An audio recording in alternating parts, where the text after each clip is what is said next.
I mean, you came to visit me inside, and you saw how all the other prisoners were.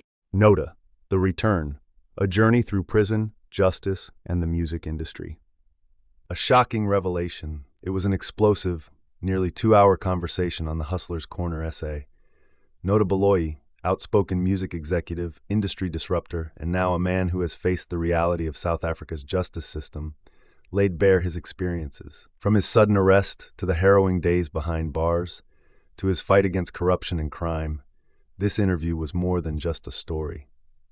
It was a warning. A prisoner in Sun City, he spoke of a broken system, overcrowding, drugs, and despair. For 18 days, NOTA was trapped inside the notorious Johannesburg Correctional Center, better known as Sun City Prison, a place where he says lawlessness thrives within the very walls meant to contain it.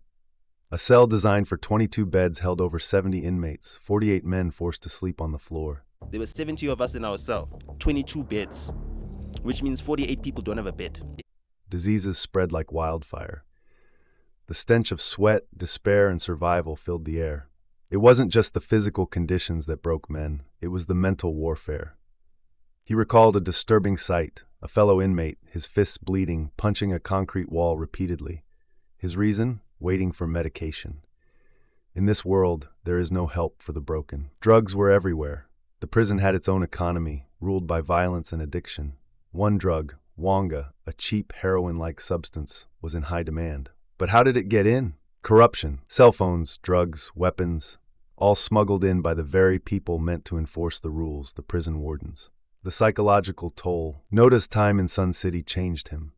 He describes crippling anxiety, sleepless nights, and the eerie feeling of being hunted, even behind bars. He was watched. One inmate, a convicted murderer, became obsessed with NOTA's ex-wife. He spoke about her constantly, stared at NOTA for hours. Then there was the silence. No phone, no distractions, just time to think.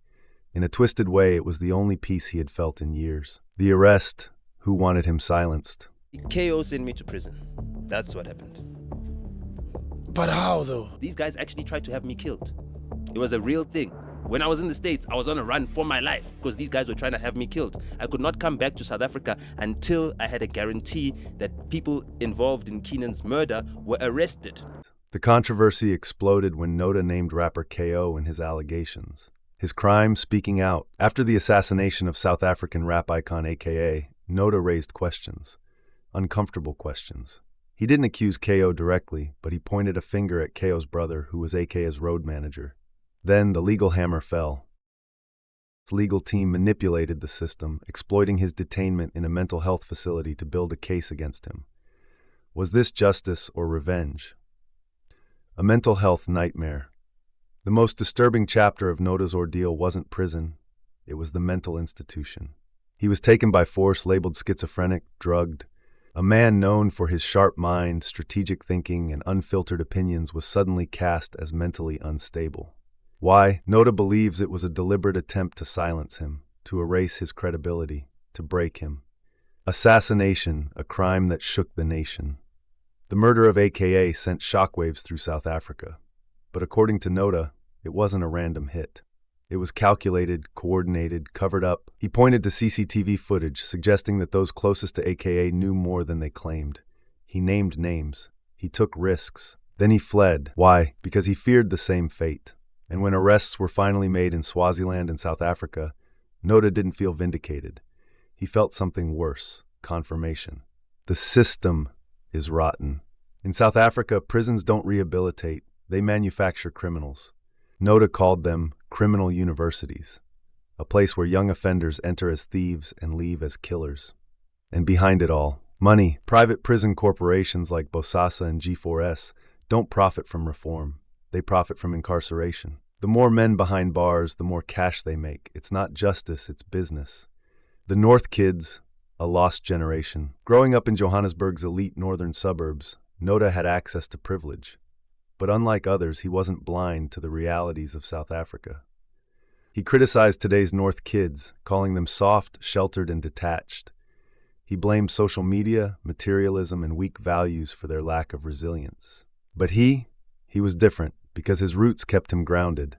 The music industry and social media wars. Despite his legal battles, NOTA still held influence. On TikTok, Twitter, and the streets, his voice remained loud, even if it made him enemies. He spoke of Emtee, Shane Eagle, and the ever-present specter of AKA.